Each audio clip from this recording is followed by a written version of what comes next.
Olá a todas, olá a todos, sejam muito bem-vindos a mais uma live do Danilo Bifone.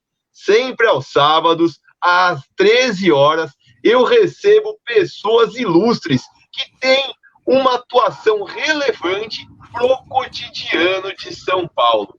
A minha convidada de hoje é a professora Thaís Mauad.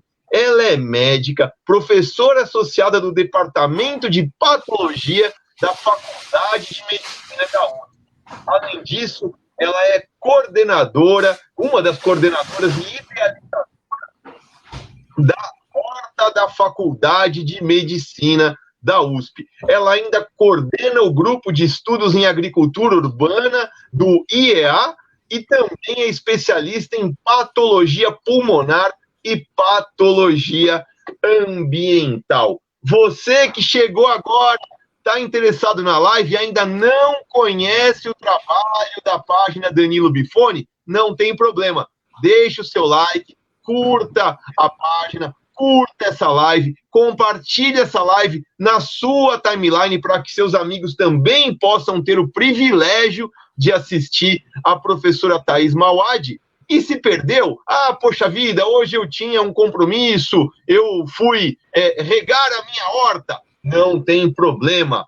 Todo esse conteúdo vai estar disponível no canal Danilo Bifone do YouTube. Basta se inscrever no canal e ativar o sininho. Seja muito bem-vinda, professora. É um prazer imenso. Eu sei como a sua agenda é atribulada. É um prazer imenso recebê-la aqui. E gostaria que a senhora começasse a falar, então, sobre essa questão, o que é a patologia ambiental, que muita gente desconhece esse termo.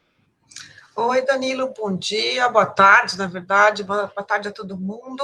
É um prazer estar aqui junto com você hoje, esse sabadinho assim meio friozinho, gostoso para ficar assistindo coisas. Gostoso assistir live, eu achei aquele solão assim, né, mas hoje até que vai. O que é a patologia ambiental, né? Então, a patologia é o estudo das doenças, né? Então, patologia, patos é doença em grego, e a patologia, então, nós somos os médicos que estudamos a fisiopatologia das doenças, né? Os patologistas, eles não têm contato direto com o paciente, e nós nos especializamos, então, em entender como as doenças acontecem. E a patologia ambiental é isso, né? Você entender como os diversos estressores do meio ambiente podem causar a doença no ser humano. E a gente falando em doença, professora, a gente sempre pensa que a doença está associada a, então, uma predisposição, a uma coisa genética. Qual é a porcentagem das doenças que são causadas por predisposições, por genética, e qual é a porcentagem que, eventualmente, o meio externo em que a gente vive é responsável por isso? Porque a gente sabe que a gente vive num ambiente poluído, num ambiente nocivo, agressivo, e muitas vezes o pessoal da roça, do interior, fala: ah, meu avô morava no interior de Minas, viveu 100 anos, nunca foi ao médico. A senhora pode falar um pouquinho sobre isso, professora? Então, cada vez mais hoje, né, a gente sabe que a gente fica doente por dois motivos. Um é o genético, como você falou, né? Tem algumas doenças que são, vamos dizer, determinantes para isso, né? Tem algumas doenças que têm um cunho genético fixo, né? Tipo uma fibrose cística no pulmão, alguma doença, algum tipo de anemias, por exemplo, né? E tem doenças e a grande maioria das doenças, na verdade, é uma mistura de tudo isso, né? A gente tem uma predisposição genética, a gente tem vários genes que podem predispor a gente a ter determinada doença, seja ela infecciosa, seja ela neoplásica, e esses genes, hoje, a gente sabe que sofrem, né, então, um efeito muito grande do meio ambiente, a chamada epigenética, né, uma coisa que a gente não desconhecia alguns anos atrás, mas hoje a gente sabe, então, que o meio ambiente, os vários estressores ambientais, né, o agrotóxico, a poluição, e por aí vai, né, a lista é gigante, pode, sim, alterar os nossos genes e fazer com que, por exemplo, aquele gene que seria um gene não inflamatório, você acenda uma resposta inflamatória naquele gene. Isso se chama epigenética, e a gente sabe, então, que tem cada vez mais a importância desses fatores. A dieta é super importante, né? Muitas das doenças, não só por genética, mas por predispor a pessoa, né? Fazer a pessoa se predispor, tem um fator muito importante. Então, hoje a gente acha que 30%, 40% das doenças tem o peso do meio ambiente dentro, né? Não só a genética. Tá ótimo. Professora, eu vou chamá-la de você porque a gente é muito íntimo. Então, a gente já tem uma amizade aí há longos anos. Pode a professora conhece o meu trabalho aí à frente do Muda Moca e já tive a oportunidade de palestrar a convite da professora na Faculdade de Medicina da USP em um dos eventos. Então, é uma relação bastante bacana que nós temos, né? Então, Thaís, deixa eu perguntar mais uma coisa. Você falou em alimentação, não é bem o tema da nossa live, mas já chegou uma perguntinha aqui. O pessoal está falando, nossa, Danilo, você está muito magrinho, o que aconteceu? Está doente? Eu falei, não, eu já vou responder para quem perguntou. Eu estou fazendo um regime severo. Quem não notou, eu engordei 20 quilos durante a pandemia por ansiedade, por ficar aqui trancado. Eu estou trancado em casa desde o dia 15 de março, então foi uma situação muito difícil, e chegou uma hora que eu notei, eu falei, poxa, eu tenho que mudar o disco aqui, aí cortei todos os açúcares, cortei tudo que era ultraprocessado, que eu até desconhecia, estou tendo auxílio de um grande amigo, é o Acrata Calon, ele tem me auxiliado bastante, e então minha alimentação melhorou muito, já emagreci, então, 11 quilos. A senhora pode falar, professora, um pouquinho sobre ultraprocessados e quanto isso influencia negativamente na nossa saúde, na nossa alimentação? Então, veja, a gente tem, vamos voltar, né? A gente tem o nosso guia alimentar, todo país tem o seu guia alimentar, né? Então, é uma cartilha onde diz o que se deve comer, o que é saudável, o que não é, o que se recomenda para aquela população, baseado no que na cultura, no clima, né, nas tradições daquela população.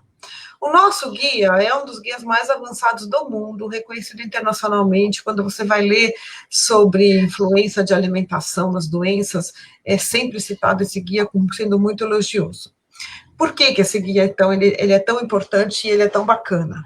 Porque ele foi um dos primeiros, né, no mundo, e hoje é uma coisa que o mundo já reconhece, a fazer essa classificação que o Danilo está falando, né? Classificar os alimentos, né, em natura, minimamente processados ou ultraprocessados, né? Então, é lógico que o processamento dos alimentos é importante, porque senão você tem a conservação. E esse guia, então, ele diz que nós devemos nos alimentar, principalmente de alimentos in natura ou minimamente processados ou pouco processados. Por exemplo, o açúcar, a farinha, então essas coisas são processados ou pouco processados. Né? E o que é o ultraprocessado? O ultraprocessado é quando você transforma aquele alimento, já é um produto industrial, não é mais um alimento. Então, um salgadinho, por exemplo, onde são adicionadas várias coisas, vários conservantes, corantes, etc., e o mais grave, para fazer isso, a indústria, para tornar esse alimento gostoso, viciante, barato, né? Então, o que a indústria faz? Muito sal, muito açúcar, muita gordura, né? Então, tipo salgadinhos, embutidos, os biscoitos recheados, toda aquela porcariada que a gente encontra no supermercado de monte, né? Então, hoje, então isso começou muito pelo nosso guia, de dizer, olha, não coma esses ultraprocessados, eles são muito ruins para a saúde, e por que eles fizeram? Como eles chegaram nessa conclusão? Esse guia foi escrito, na verdade, né, não foi escrito, ele é lançado pelo Ministério da Saúde, mas ele foi escrito por um grupo de professores da USP, da Faculdade de Saúde Pública, o professor Carlos Monteiro, você deve conhecer, uma sumidade.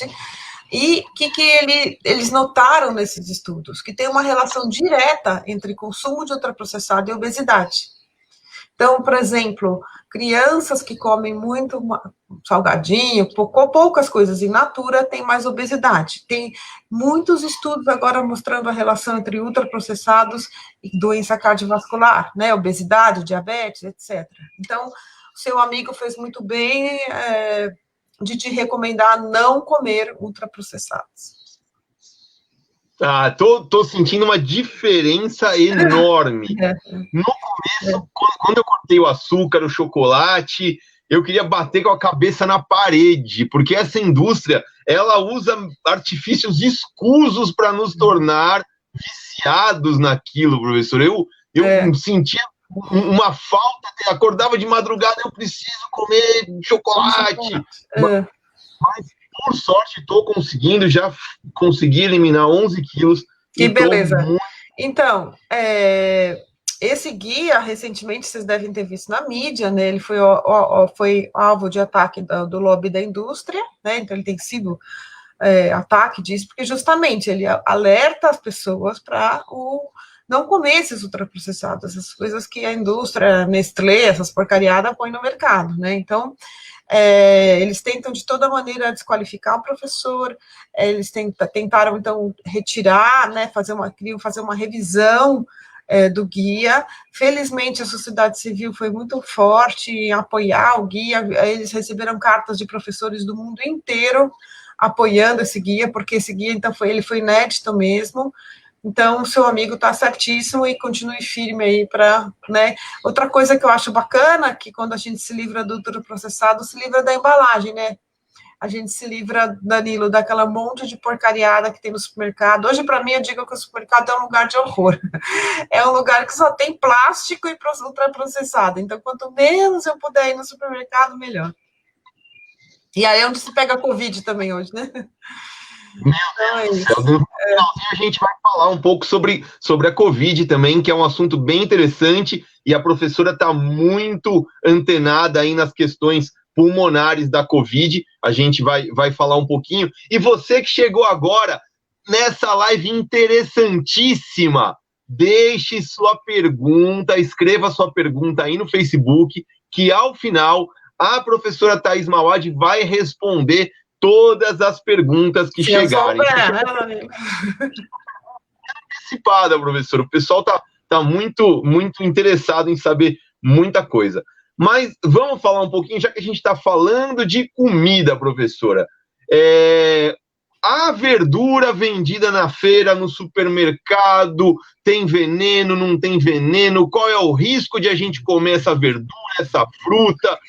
Muitas vezes eu vejo que tem colegas da senhora que são médicos, mas desconhecem os efeitos nocivos desses agrotóxicos, estão muito presos ali na cartilha da medicina, e aí uma médica um dia me fala, não, basta você lavar que tá tudo certo.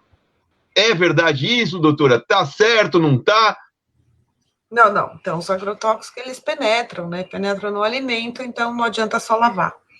Lógico que quando a deposição é feita na casca, ele provavelmente tem maior concentração, mas tem um grau de absorção para dentro do alimento. Então, não adianta só lavar que não sai, né? O agrotóxico está lá dentro.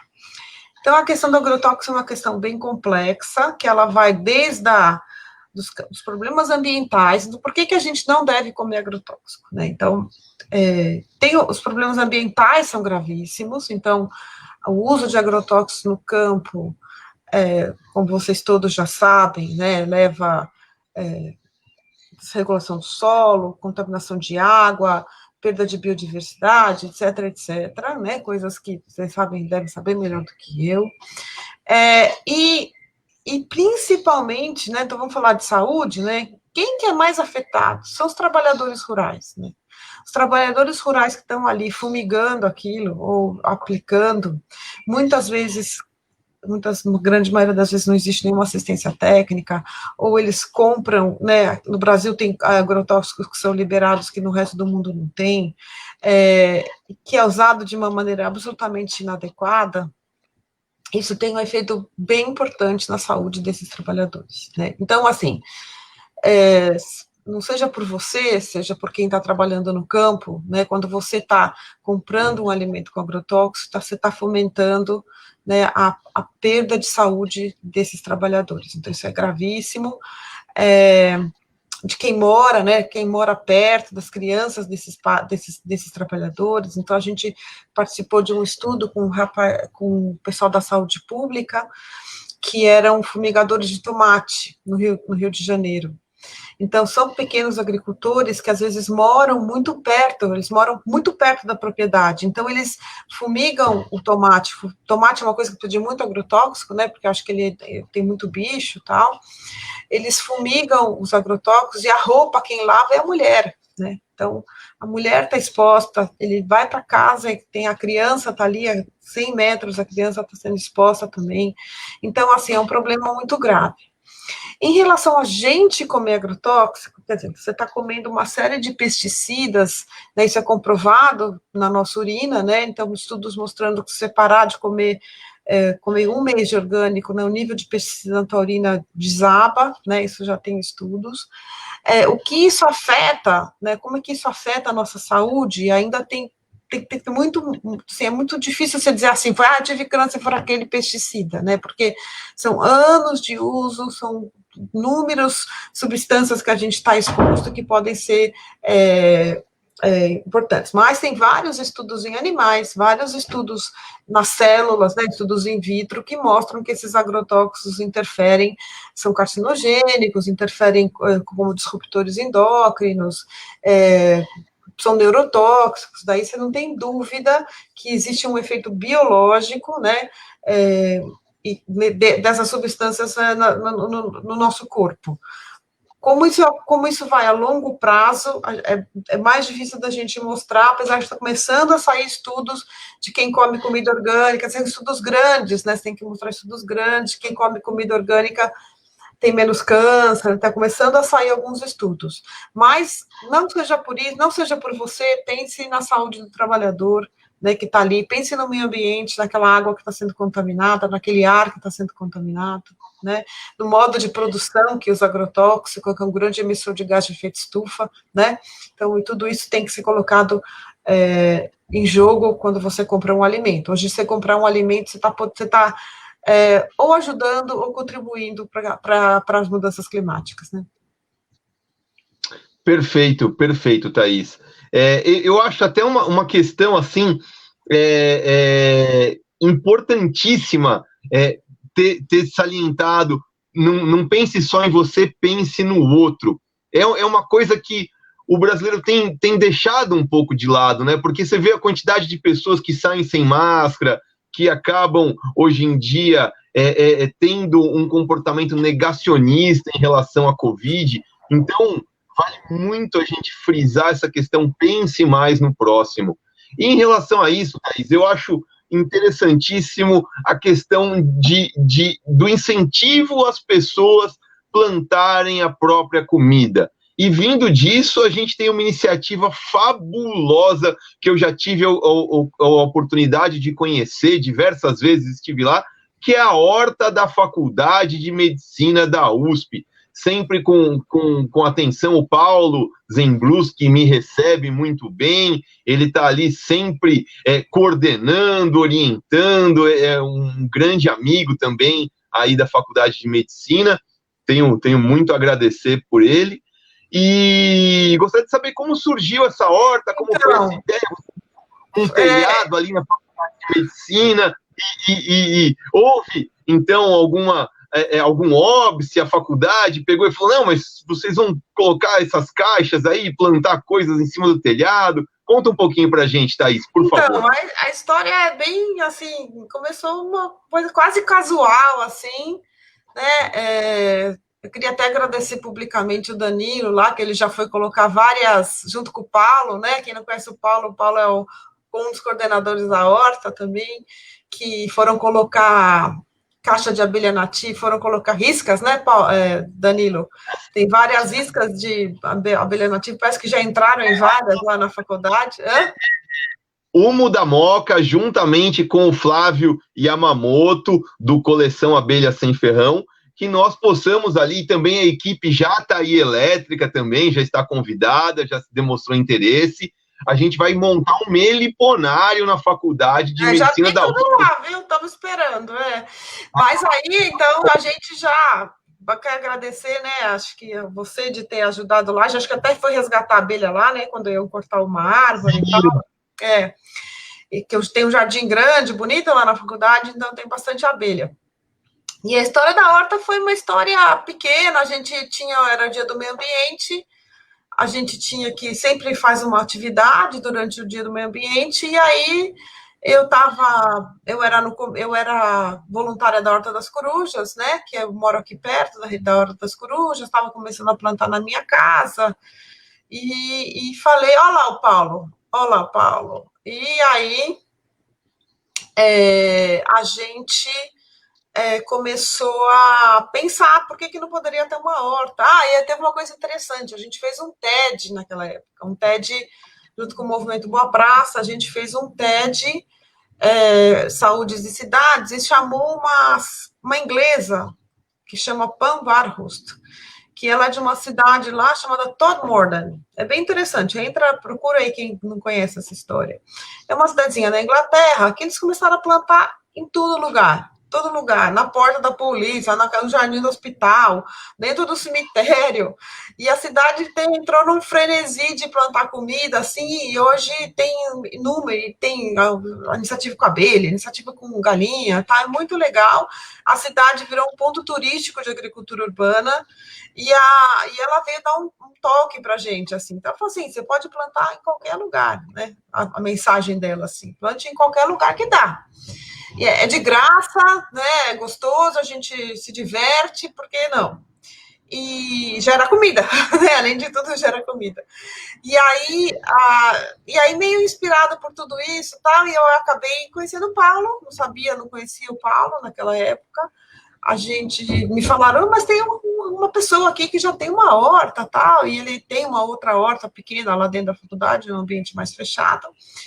E aí junto começou lá, e aí hoje faz 7 anos que a gente tem essa horta, ela é bem grande, ela é super biodiversa, ela tem uma quantidade bem importante de punks, né, muita gente vai lá para conhecer, para se apresentar as punks, a gente tem muitas atividades focadas para alimentação saudável, né, você acaba fatalmente pensando nisso, então a gente tem uma série de voluntários, né, que ajudam, então tem a Kátia, tem a Regiane, tem a Márcia, que é uma super cozinheira, então nós temos uma equipezinha lá, que cada um tem seu papel, e a horta funciona super bem, nós temos voluntários super dedicados, e olha lá, Márcia, aí conseguimos trazer esse assunto para a faculdade, né, que culminou, então, agora com o nosso curso de medicina culinária, que a equipe da Horta que está organizando, iniciativa da nossa equipe, olha lá, e a gente, a Márcia cozinha, o Paulo filma, e é um curso super bacana que a gente está dando para os alunos, para eles pensarem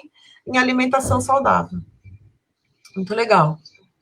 Nossa, que maravilha! E eu acho que esse exemplo, Horta das Corujas, Horta das Flores, são todos exemplos que levam, então, a gente colocar a mão na consciência e pensar, poxa, vou produzir a minha própria comida, vou produzir sem veneno. Mas uma coisa que sempre bate aqui no Muda Moca, sempre aparece uma pergunta, o pessoal fala, poxa, Danilo, mas eu moro numa avenida aqui em São Paulo, eu tenho medo que eu vá cultivar a minha alface e depois essa alface vai estar contaminada pela fumaça dos caminhões que aqui passam, eu vou comer mais veneno do que eu comprar a verdura na feira, porque todo mundo acha que a verdura da feira é limpinha. Então, eu gostaria que você, Thaís, explicasse um pouco como essa questão do veneno, dos poluentes atmosféricos podem interferir numa horta no quintal da nossa casa, numa horta numa praça. Inclusive, vocês têm até uma pesquisa sobre isso, um trabalho científico. Isso mesmo. Então, quando a gente começou a trabalhar na faculdade, começou a plantar, obviamente, né, obviamente, eu trabalho com poluição do ar, né, tem vários estudos, foi a primeira pergunta, assim, será que a poluição do ar de São Paulo afeta, né, a qualidade, será que as plantas captam metal pesado, né, a gente respira metal pesado, respira chumbo, respira zinco, respira um monte de coisa, né, será que essas plantas captam, será que isso tem algum efeito, né, e aí foi essa pergunta que a gente se fez, né, o Luiz Amato era o aluno de doutorado que respondeu essa pergunta, a gente estudou logo aqui. Vai ser um dos nossos. Vai ser o próximo, ele é muito legal para conversar. O Luiz, então, o que a gente fez? Ele expôs, né, em 10 hortas comunitárias, a gente expôs espinafre e couve, né, durante 3 meses. E com a mesma terra, todas as plantas tinham a mesma terra, por quê? Porque o solo também é uma fonte de contaminante, né, o solo urbano pode ser um fator de contaminação das plantas para metal pesado. E aí o Luiz expôs a couve e o espinafre, foi super legal, a gente acabou colocando em várias hortas comunitárias da cidade, e aí ele comparou a quantidade de metais que tinha nessas plantas com a distância do tráfego. Então, quão longe estava essa horta de uma grande avenida, quantos carros passavam nessa avenida e se tinha uma barreira vertical. Porque a gente já tinha aprendido no estudo em Berlim, que era muito importante, foi feito um estudo muito parecido em Berlim, que eles chegaram à conclusão que as barreiras verticais são importantes, seja na forma de árvore, seja na forma de prédios. Então, o que esse estudo mostrou? Mostrou uma coisa até meio óbvia, né, que quanto mais perto você está de uma grande avenida, maior o teor de chumbo, de cádmio, de zinco que tem naquela planta.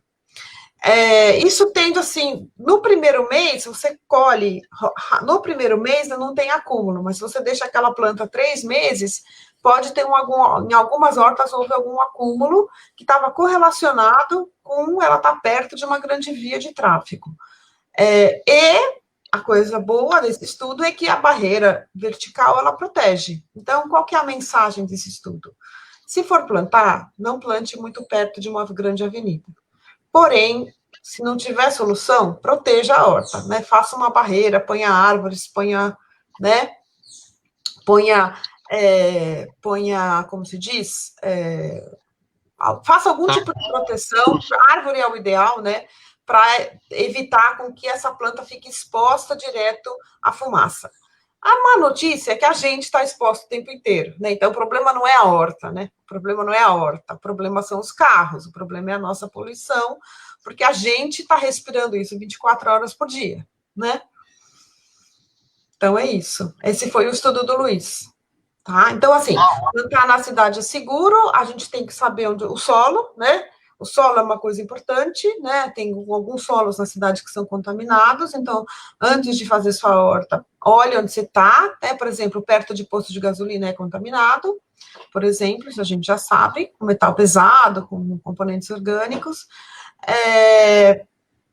E se for plantar, não tente pôr assim, por exemplo, eu sou contra fazer horta em calçada, por exemplo, né? Porque você está ali no escapamento do carro, né, de grandes avenidas, por exemplo. A planta ali está no escapamento do carro, recebendo aquela grande quantidade de poluentes. Tá ótimo. Professora Thaís Mauad, antes eu vou dar um recadinho para quem chegou agora. Deixe sua pergunta, que ao final a professora Thaís Mauad vai responder as perguntas de todo mundo, e esse assunto está interessantíssimo. Deixe o seu like também na live, dê o seu like também na página Danilo Bifone, e já que a gente falou de abelha, eu vou fazer um merchan, tá aqui, SOS Abelha Sem Ferrão, do nosso querido Gerson Pinheiro, e detalhe, não é de plástico, professora, é de fibra de coco prensada. Muito bem, Danilo. Todo mundo sabe que eu detesto plástico, né? Quer me deixar nervosa, não dá de plástico. No site do SOS Abelha Sem Ferrão, do nosso querido Gerson Pinheiro. A gente não cobra nada pelo merchan, mas a gente também só faz merchan de coisa boa e dos amigos aqui. Então, mas voltando, professora, a gente sabe que a Organização Mundial da Saúde, ela estabelece o limite máximo tolerável de 50 microgramas de material particulado em suspensão por metro cúbico de ar, que é a fuligem, né? Então, se a gente imaginar 1 metro cúbico, a Organização Mundial da Saúde estabelece que o limite máximo tolerável para o ser humano é 50 microgramas por metro cúbico. Aqui no Brasil, a nossa legislação estabelece um limite 3 vezes maior, de 150 microgramas de material particulado em suspensão por metro cúbico de ar. Qual é o impacto disso na nossa saúde, professora? Então, como diz o professor Saldiva, muito bem, ninguém mostrou que o nosso pulmão é melhor que o dos outros, né? Ninguém disse que a gente consegue, né? Nosso pulmão não é melhor do que um pulmão de um europeu, por exemplo, para ter esse tipo de legislação. Então, assim, isso é uma legislação atrasada que a gente tem aqui no país, né? Em 2013 foram estabelecidas metas para redução, que nunca foram cumpridas, né? Então, em 2020, essas metas nunca avançaram, a gente nunca passou de patamar, a gente continua nesse patamar que é o mais grave, Danilo, é o particulado fino, né? Porque o particulado fino, que é quando a gente respira o ar, né, tem a fuligem, ela tem diversos tamanhos, esse pó.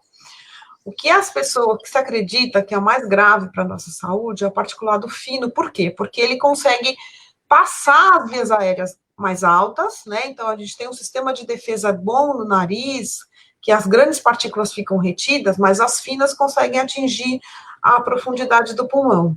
E, quiçá, passar pela barreira alveolo-capilar e cair no sangue, né? Essas partículas menores. E, então, essas são muito graves, essas estão em diversos estudos, seja do nosso laboratório, seja do resto do mundo, mostrando uma associação entre as concentrações dessas partículas e várias doenças, em criança, em idoso, em mulher, enfim,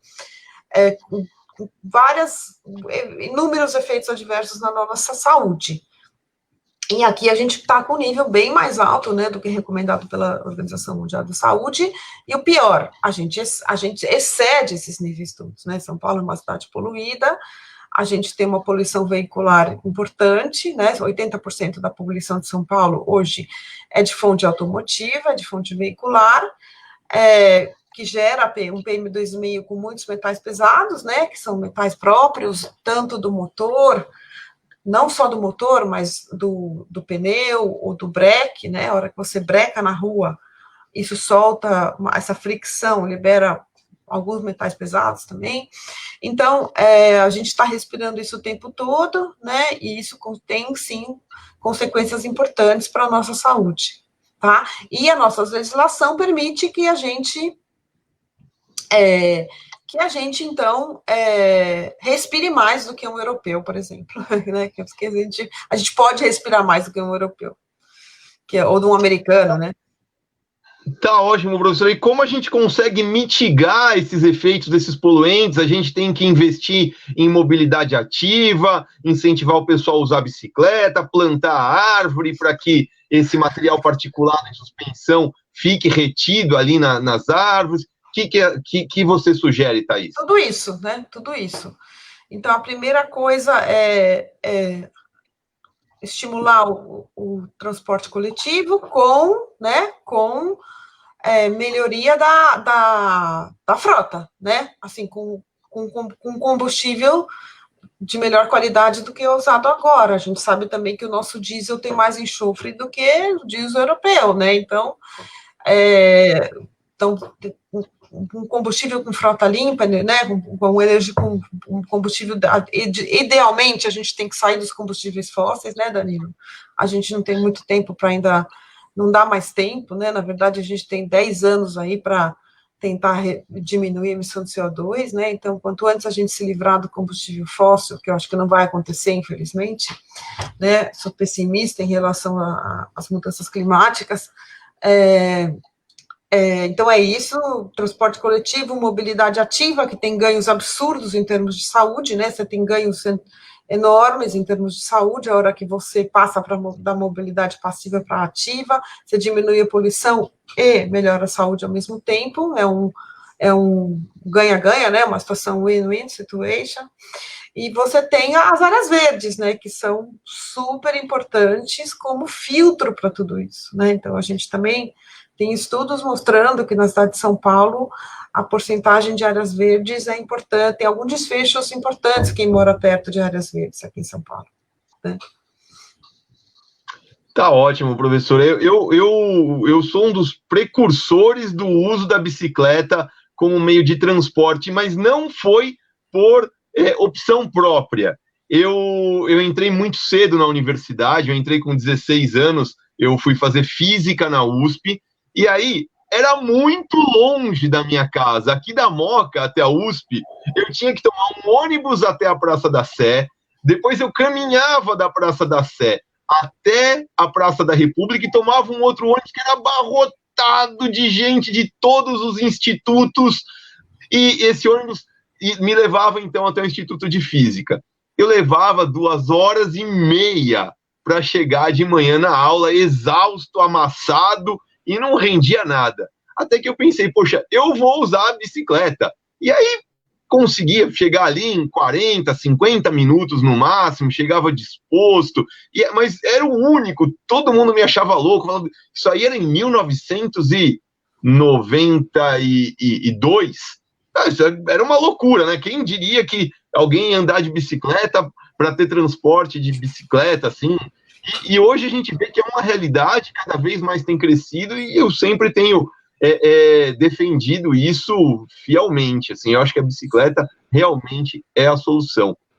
E mais do que isso, professora, além do material particulado de suspensão e essas micropartículas que a senhora falou, a gente tem questão de plástico no ar. Eu desconhecia isso. Eu conversei recentemente com uma professora da faculdade de São Caetano do Sul, a professora Marta, que faz um trabalho belíssimo com águas pluviais, contaminação de águas, de mananciais, e ela falou muito sobre a questão de micropartículas na água que a gente bebe, que a Sabesp não consegue eliminar essas micropartículas, e a gente bebe isso sem saber, e antibióticos e tudo mais. Mas agora, para mim, é uma surpresa muito grande que a gente tenha partículas de plástico no ar que a gente respira, professora? Como é que é isso? Bastante. Então, assim, a gente vive num mundo cheio de plástico, né? Então, o plástico, ele vai fragmentando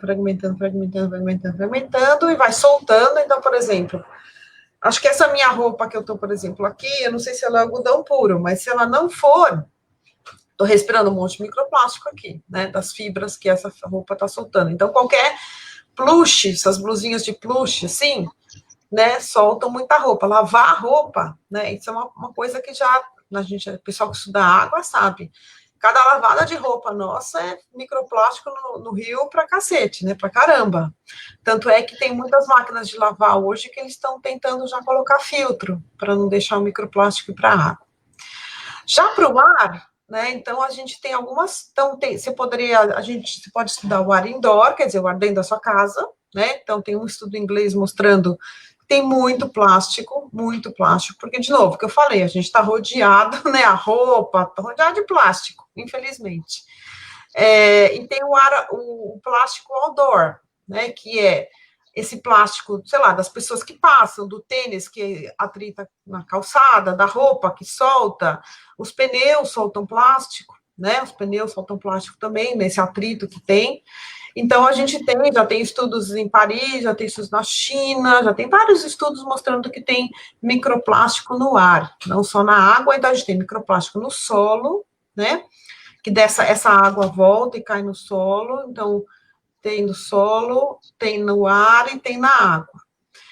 A gente está estudando, né, o Luiz Amato, que agora ele é pós-doc, ele está estudando a presença dos microplásticos no ar de São Paulo.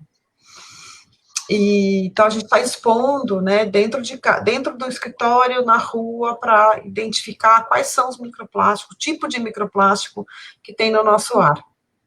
E por que nós estamos fazendo isso, né? Porque isso a gente está inalando, né? A gente está inalando esse microplástico e suspeita-se que isso também possa fazer mal para a saúde pulmonar. A gente não sabe ainda, né? Não tem nenhum estudo ainda, mas assim, você está inalando uma substância tóxica, né, o microplástico, além do plástico, né, além do polímero do plástico, ele gruda, tem um monte de coisas grudadas nele, que são os aditivos, né, que são, claramente, a gente sabe que são tóxicos, e durante todo esse processo de degradação que esse plástico sofre no meio ambiente também, ele pode expor radicais livres, expor metal pesado, grudar coisas em cima dele, que tal, que acredita-se que possam vir a ser tóxicas para a saúde. Então, a grande pergunta hoje é, tudo bem, a gente já sabe, estamos bebendo, estamos respirando, estamos tal, isso faz mal, e o que faz mal, né, então isso que essa comunidade está estudando muito, né? A comunidade do microplástico está estudando isso muito.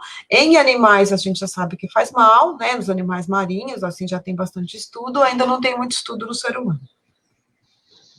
Tá ótimo, professora. Para encerrar esse assunto de plástico, a gente sabe que tem um dos componentes do plástico que é o bisfenol A, o BPA.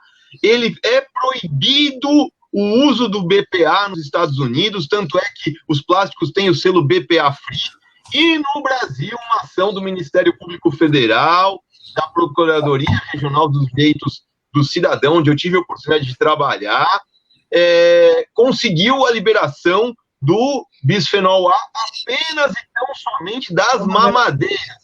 Os nossos potinhos, os nossos Tupperwares e tudo mais, eu puxo a orelha da minha mãe quando ela vai esquentar uma comida num potinho de plástico, que aquilo libera, quando aquece, libera mais BPA, né, professora? Quais são os riscos desse BPA nos potes que a gente se alimenta? O BPA, o bisfenol A, né, ele é chamado de disruptor endócrino. Então, o que quer dizer isso?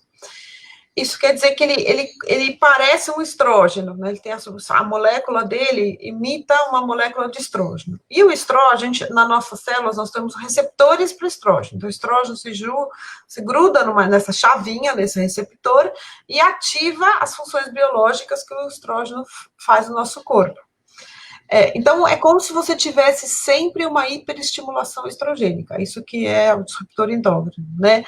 Então, é como se você tivesse não só o seu estrógeno circulante, mas uma substância que está ali ativando todos os receptores e toda a cascata ligada ao metabolismo.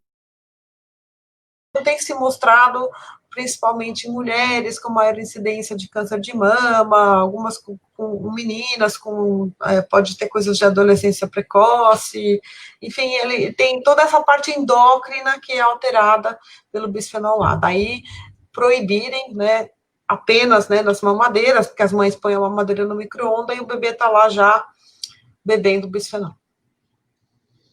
Tá ótimo, professora. A gente está chegando ao finalzinho do nosso programa e já temos algumas perguntas. Eu só ia pedir para a senhora falar um pouquinho só sobre a Covid-19 e os riscos pulmonares. Bom, a Covid é uma doença eminentemente pulmonar, né? Então, o órgão-alvo dela é o pulmão, é para onde ela entra, né? Para onde o vírus entra e se replica. Esse vírus tem uma capacidade replicativa absurda, né? Ele se replica muito rápido e muito dentro das pessoas que têm essa predisposição, né? Principalmente os idosos, né? Que a gente não se entende muito bem por quê. O que tem no sistema imune dos idosos, né? Que é diferente das pessoas mais jovens, que fazem com que eles sejam tão suscetíveis às formas mais graves da Covid, uma coisa que está muita gente estudando, né? Por que o idoso é tão suscetível, mas de qualquer maneira, nas formas graves do vírus, então ele consegue se multiplicar de uma maneira absurda dentro do nosso pulmão, lesar o pulmão por conta disso, também ele dá muitos trombos dentro do pulmão, né? Então os pequenos vasos do pulmão, tipo em 80% a 90% das pessoas que falecem estão repletos desses trombos, então isso faz com que você não tenha troca gasosa, né? Você não consegue, o sangue não chega, e a pessoa acaba falecendo, então, a maior parte dessas pessoas falecem de insuficiência respiratória nas formas graves. O vírus, ele pode, em menos casos, ele atingir outros órgãos, como o coração e o cérebro, né, já tem alguns estudos, e dá tromboses também, né, então isso é uma coisa muito grave, que ele pode dar, a primeira aparição dele pode ser na forma de uma trombose, de um infarto, por conta de uma trombose que ocasiona esse entupimento dos vasos. Nas crianças também, às vezes, ele aparece de maneira diferente, infelizmente muito raro em crianças, dá uma inflamação, uma doença sistêmica, com uma febre e tal, que também pode levar a lesar o cérebro, o coração, etc. Então, é uma doença grave, a gente conhece muito pouco ainda, né, tem um esforço absurdo de pessoas, né, tanto da linha de frente, se atendendo essas pessoas, quanto de pesquisadores tentando entender como que isso acontece para melhorar, tentar achar um tratamento ou alguma droga, né, então a vacina, então assim, o esforço da comunidade científica absurda durante todo esse tempo, né, os cientistas nunca trabalharam tanto para tentar entender essa doença, então todo mundo tentando estudar isso, e aí, por isso que a gente fica tão triste, né, quando tem os negacionistas, quando tem as pessoas que não acreditam, quando a gente tem um governo que né, minimiza todo esse sofrimento de tanta gente, todo o esforço de tanta gente, ou não acredita na ciência, né, então é muito triste, né, isso muito triste a gente estar como país, assim, nessa situação, né, de ter muitas pessoas não acreditando, ou negando, ou minimizando tanto sofrimento que muita gente tem, né? É isso. É simplesmente lamentável, professor, é lamentável que a gente esteja sujeito a isso. Mas eu gostaria de enaltecer o trabalho de todos os profissionais que estão na linha de frente e de profissionais como a senhora que estão nessa área de pesquisa, nessa linha de pesquisa, para tentar, então, encontrar uma solução, encontrar um rumo, né, para essa sociedade tão perdida que a gente está vivendo hoje, né? Eu agradeço muito, meus parabéns, professora. Professora Thais, a gente tem a primeira pergunta, vem da Cibi Jane. Cibi Jane sempre acompanha as nossas lives. Ela pergunta, a senhora citou o manual, o manual da alimentação. É o guia, está disponível na internet. Você põe guia alimentar da população brasileira, uma coisa assim, acho que é isso, guia alimentar da população brasileira, do Ministério da Saúde, e ele tem PDF você consegue baixar, impresso já não tem mais, eu acho. Ele é muito legal esse guia, ele é muito bacana. Eu vou pedir para o Lucas, se ele conseguir encontrar o link, ele já vai postar aí, o Lucas faz a parte técnica, se ele conseguir encontrar, ele já vai colocar aí para a gente. Próxima questão, a questão do Vinícius Xavier. Vinícius Xavier mandou a pergunta. Mesmo no maior centro urbano do país, há duas questões alimentares que vão além da vontade das pessoas.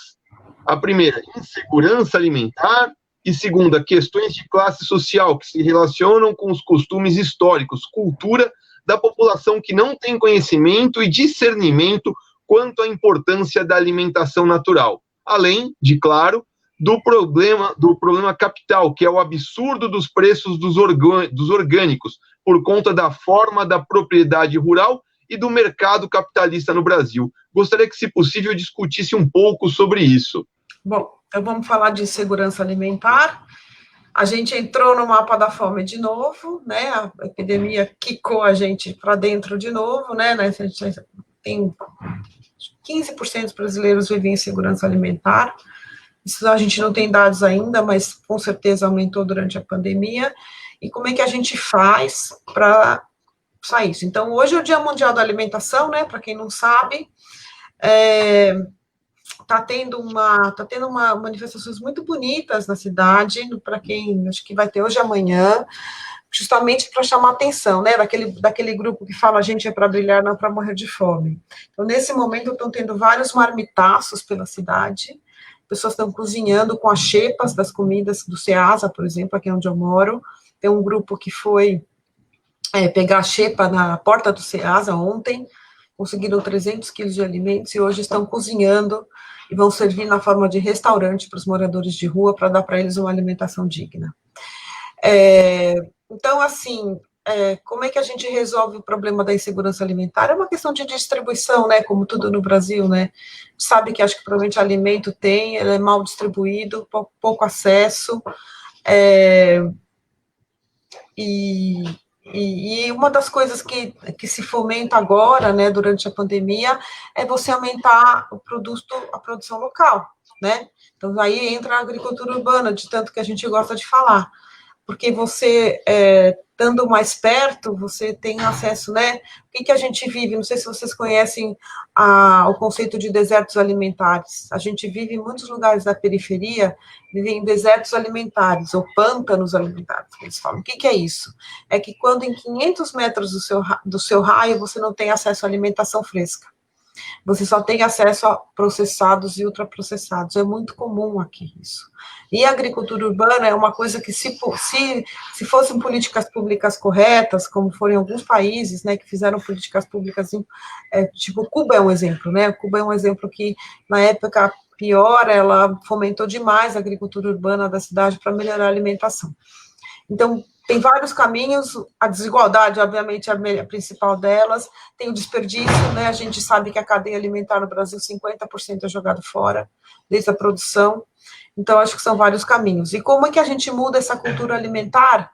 Devagar, né, dando exemplo, né, a questão da carne é uma questão complicada, né, como é que a gente diminui a questão, culturalmente, né, como é que você faz num país que né, eu fico pensando no Uruguai, né, como é que você vai falar para o Uruguai que agora comer carne não pode mais, né?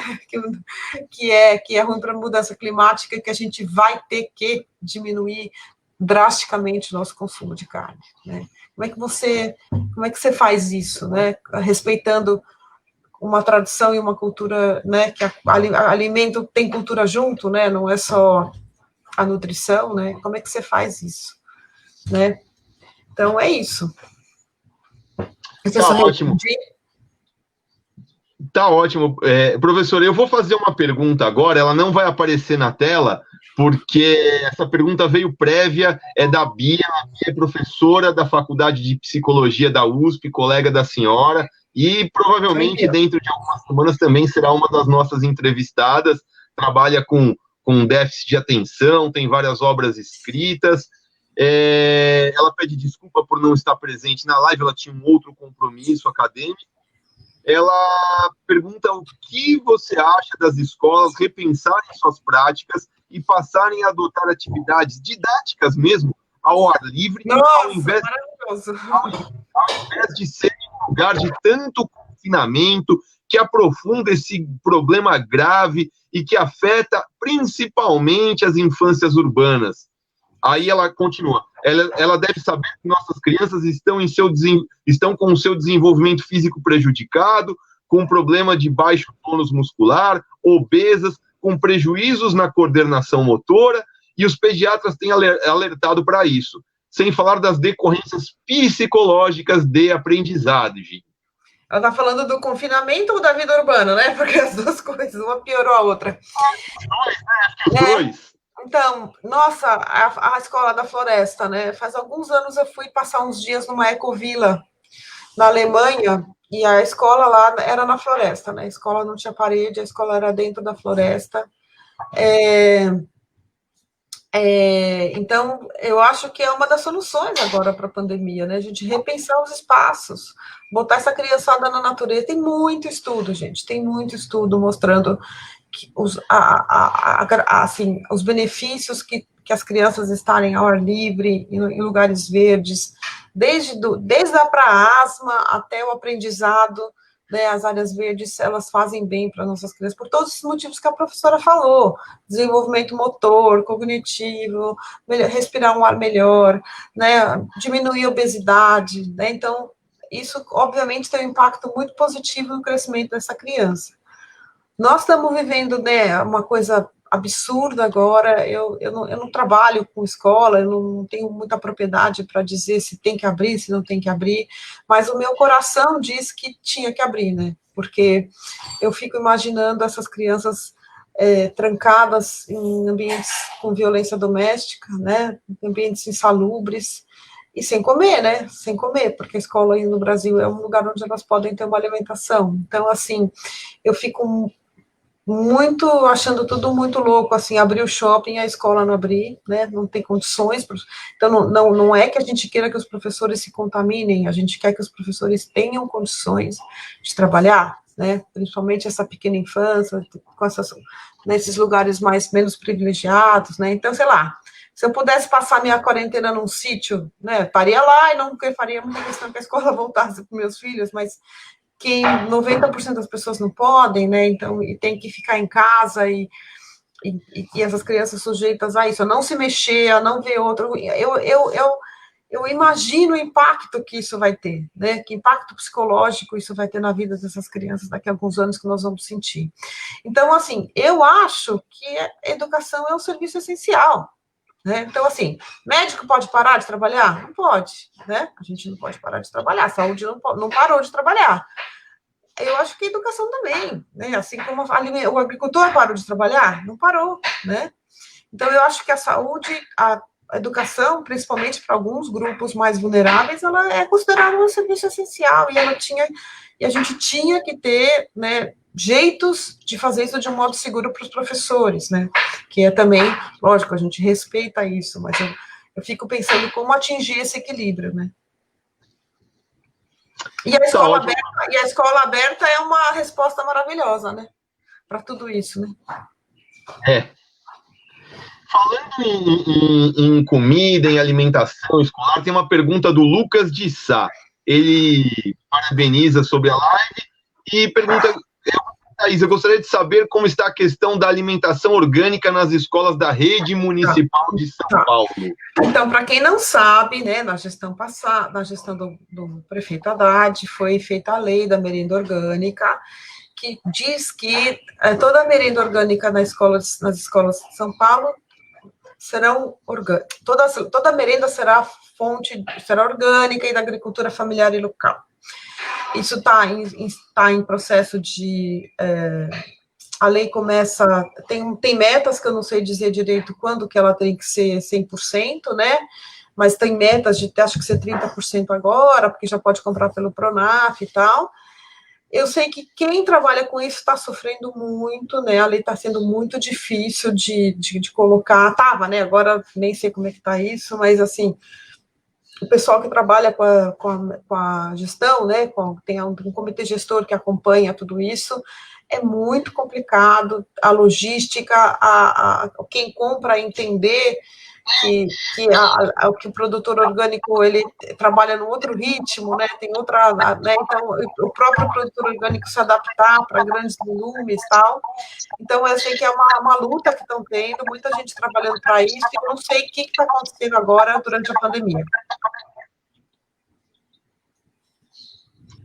Tá ótimo, professor. A gente sabe que é uma coisa muito importante, né? Inclusive, o Humo da Moca tem uma parceria muito bacana com uma escola aqui do bairro, é a Escola Neuza Baceto, que é uma escola para crianças surdas. E nós implementamos a compostagem para as crianças. Nós temos diversas composteiras que nós instalamos, orientamos as professoras como manipular, como é o procedimento de compostagem, e as próprias crianças, então, vão lá e colocam o que sobra ali das cascas de fruta, o pessoal da cozinha coloca o que sobra ali na preparação dos alimentos, e aí aquele adubo, aquele humus, é usado não só na própria escola, mas também reverte para o Mudamoca, Que legal. Aí, ó, economia circular. Sim, não tivemos a oportunidade ainda de implementar uma horta na escola, mas está nos nossos planos. Já plantamos árvores diversas vezes com eles, já demos palestras, já levamos as abelhas sem ferrão para eles conhecerem, em uma parceria com o SOS Abelhas Sem Ferrão, mas ainda não implementamos a horta. E para fechar, nós temos uma última pergunta, a pergunta do professor Guilherme Prata Gonçalves. Sou professor da Escola Estadual Cidade de Hiroshima, em Itaquera, e estamos desenvolvendo um projeto para discutir o território com os estudantes. Estamos fazendo algumas lives e seria muito massa trazer essa perspectiva aos estudantes. Vocês topariam? Bom, eu topo. Sim, claro, claro. Com prazer, com prazer. É sempre um prazer a gente falar, conversar sobre eles entenderem o território que eles estão, né? Esse empoderamento de estar nesse local e compreender onde eles estão, isso é fundamental, né? Para fomentar qualquer tipo de mudança, né? A gente entender onde a gente está, né? A gente saber onde a gente está, o que está nos rodeando, né? E o que a gente pode fazer para. Aí você começa a falar o que eu posso fazer para melhorar, mas antes você tem que entender, né? Onde você está. E essa consciência é importante. Tá ótimo, professor Guilherme. É só então mandar o seu contato. Mande, por favor, seu celular inbox aí no privado para a gente. Depois eu, a partir de segunda-feira, entro em contato, a gente discute e aí eu passo para a professora Thaís e a gente marca direitinho, então, para fazer essa live para os alunos. Professora Thaís, pessoal de casa, infelizmente chegamos ao final de mais essa live. Quem perdeu, ela ainda vai estar disponível aí no Facebook por um tempinho e provavelmente a partir de amanhã, a partir de segunda, também estará disponível no nosso canal Danilo Bifone no YouTube. Basta acessar o canal. Espera aí que deu uma confusão aqui. Basta acessar o nosso canal Danilo Bifone, se inscrever e ativar o sininho. Foi um prazer muito grande. Eu tive a grata satisfação hoje de receber a professora da Faculdade de Medicina e ambientalista, se assim posso dizer, Thaís Mauad. Muito obrigado mais uma vez. E lembrando, a epidemia, a pandemia não acabou. Evite sair de casa desnecessariamente, evite aglomerações, pratique o isolamento social. E se tiver de sair, proteja, use máscara, leve um frasquinho com álcool gel. Muito obrigado mais uma vez e até logo a todos. Obrigado, Thaís. Obrigada, muito obrigado. Danilo. Tchau, gente. Obrigada de assistir, pela paciência. Então, brigadão, viu? Tamo junto. Tá. Tchau, tchau, pessoal. Até semana que vem. Tchau, tchau.